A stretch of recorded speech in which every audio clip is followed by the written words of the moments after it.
حرام کمائی کے خطرناک نقصانات اور حلال کمائی کے بے شمار فضائل و برکات۔ السلام علیکم ورحمۃ اللہ وبرکاتہ۔ امید کرتا ہوں کہ آپ حضرات خیر و عافیت سے ہوں گے۔ اللہ آپ کو خوش رکھے، آپ کی فیملی کو بھی خوشحال رکھے۔ میرے محترم بھائیوں، بزرگوں اور دوستوں، آج کا موضوع ایسا ہے جس کا تعلق صرف پیسے سے نہیں بلکہ ہماری عبادت، ہماری اولاد، ہماری دعا، ہمارے سکون اور آخرت سے ہے۔ موضوع ہے حرام کمائی کے نحوست اور حلال کمائی کی برکت۔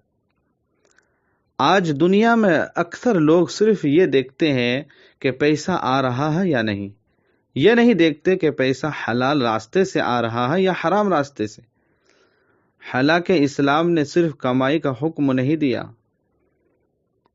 بلکہ حلال کمائی کا حکم دیا ہے۔ قرآن میں اللہ رب العزت ارشاد فرماتا ہے، یا ایھا الذین آمنوا کلوا من طیبات ما رزقناکم، اے ایمان والو، ہم نے جو پاکیزہ رزق تمہیں دیا ہے اس میں سے کھاؤ۔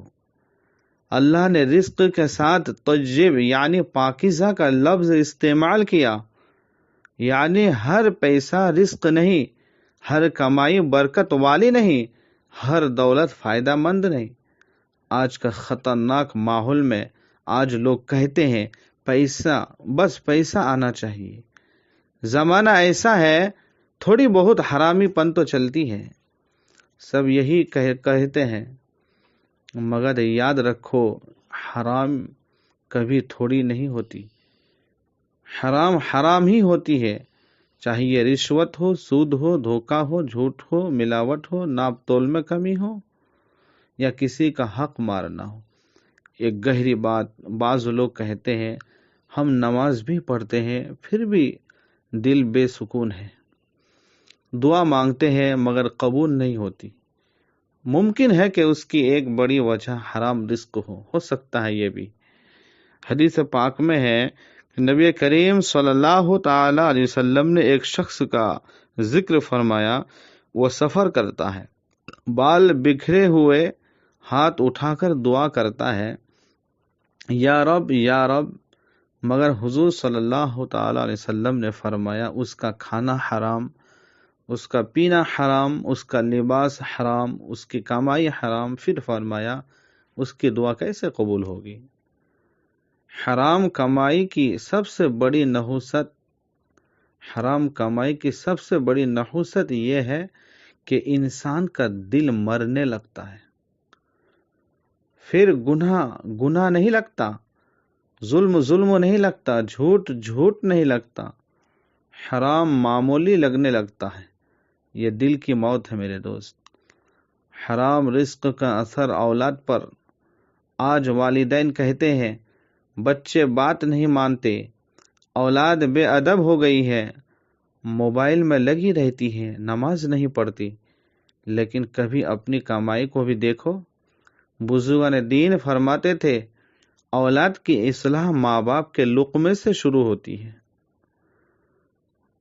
اگر گھر میں حرام داخل ہوگا، ناجائز داخل ہوگا، تو صرف پیٹ نہیں بھرے گا بلکہ دلوں کی روشنی بھی ختم کر دے گا۔ حضرت سعد رضی اللہ تعالی عنہ کا واقعہ، حضرت سعد بن ابی وقاص رضی اللہ تعالی عنہ نے عرض کیا، یا رسول اللہ صلی اللہ تعالی علیہ وسلم، فرمائیے کہ اللہ مجھے مستجاب الدعوت بنا دے، یعنی میری ہر دعا اللہ کے بارگاہ میں قبول ہو، ایسا مجھے جو ہے آپ بنا دیجئے۔ حضور صلی اللہ تعالی علیہ وسلم نے فرمایا، اپنا کھانا پاک کر لو، تمہاری دعائیں قبول ہوگی۔ سبحان اللہ۔ حضور نے فرمایا کہ تم اپنا جو لقمہ ہے، جو کھانا کھاتے ہو، وہ جائز کا کھاؤ، حرام کا نہیں، حلال کا کھاؤ، تمہاری ہر دعا قبول ہوگی، یعنی تم مستجاب الدعوت بن جاؤ گے۔ ذرا غور کرو، ہم آج وظائف تلاش کرتے ہیں، کون سی آیت پڑھے، کون سی دعا پڑھے جو ہمارے پاس مال و دولت آنے لگے۔ تعویذ تلاش کرتے ہیں، کون سا تعویذ ہم گلے میں باندھے جو ہمارے پاس رزق آنے لگے، پیسے آنے لگے، مگر اپنی کمائی نہیں دیکھتے، حرام مال کی حقیقت، حرام مال شروع میں میٹھا لگتا ہے مگر آخر میں زہر بن جاتا ہے۔ شروع میں خوشی ضرور دیتا ہے، فائدہ دیتا ہے، ترقی دیتا ہوا لگتا ہے، مگر بعد میں بیماری، بے سکونی، جھگڑے، ذلت، پریشانی اور آخرت کا عذاب دیتا ہے، یہی سب دیتا ہے۔ حلال رزق کی برکت کیا ہے آپ کو معلوم ہے میرے دوست؟ حلال کمائی شاید کم ہو سکتا ہے مگر اس میں عجیب ایک سکون ملتا ہے۔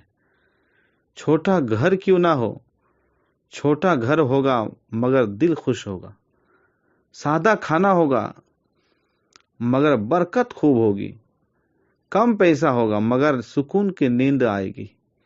بزرگان دین کے اقوال فرماتے ہیں کہ ایک بزرگ فرماتے تھے، میں نے 40 سال تک کوشش کی کہ میرے پیٹ میں ایک لقمہ بھی حرام نہ جائے۔ کیونکہ وہ جانتے تھے کہ لقمہ صرف جسم نہیں بناتا بلکہ روح بھی بناتا ہے۔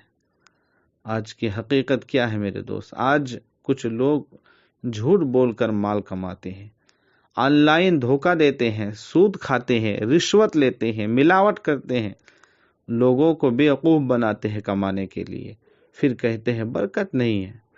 بھائی حرام میں برکت کہاں سے آئے گی؟ قیامت کے دن انسان سے پوچھا جائے گا مال کہاں سے کمایا اور کہاں خرچ کیا۔ صرف یہ نہیں پوچھا جائے گا کہ کتنا کمایا بلکہ کس طریقے سے کمایا، یہ پوچھا جائے گا۔ ایک عبرتناک مثال آپ کو دوں میں، ایک شخص نے حرام مال سے بڑی دکان بنائی، سب کچھ تھا، گاڑی تھی، مکان تھا، دولت تھی، مگر گھر میں سکون نہیں، اولاد نافرمان، گھر میں بیماریاں، لڑائیاں۔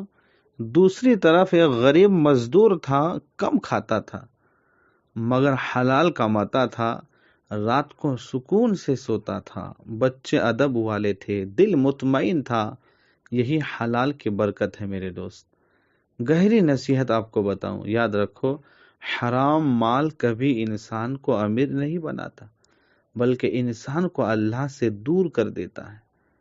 اصل امیری دل کا سکون ہے، عبادت کی لذت ہے، نیک اولاد ہے اور اللہ کی رضا ہے۔ حرام رزق سے چہرہ تو چمک سکتا ہے مگر دل کبھی روشن نہیں ہو سکتا۔ حلال لقمہ اگر خشک روٹی بھی ہو نا تو اس میں اللہ کا نور ہوتا ہے۔ قبر میں کیا ساتھ جائے گا میرے دوست؟ نہ بینک بیلنس، نہ گاڑی، نہ دکان، نہ موبائل، صرف اعمال، نیت اور حلال و حرام کا حساب، یہی سب ہوگا مرنے کے بعد۔ سچی کامیابی، آج لوگ سمجھتے ہیں زیادہ پیسہ کامیابی نہیں۔ آج لوگ سمجھتے ہیں کہ زیادہ پیسہ کامیابی نہیں۔ اسلام کہتا ہے حلال اور بابرکت زندگی کامیابی۔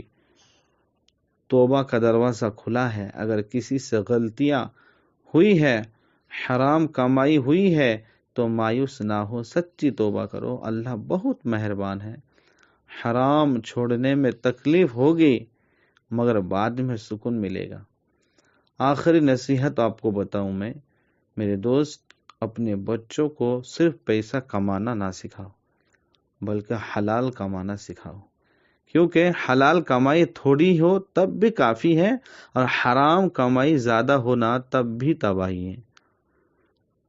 اے اللہ ہم سب کو حلال رزق عطا فرما، حرام کمائی سے بچا، ہماری کمائی میں برکت عطا فرما، ہماری اولاد کو نیک بنا، ہماری دعاؤں کو قبول فرما، دنیا اور آخرت میں کامیابی عطا فرما۔ اگر آپ کو ہمارے اس بیان کو پسند آیا تو لائک کریں، سبسکرائب کریں اور شیئر کریں۔ جزاکم اللہ خیرہ۔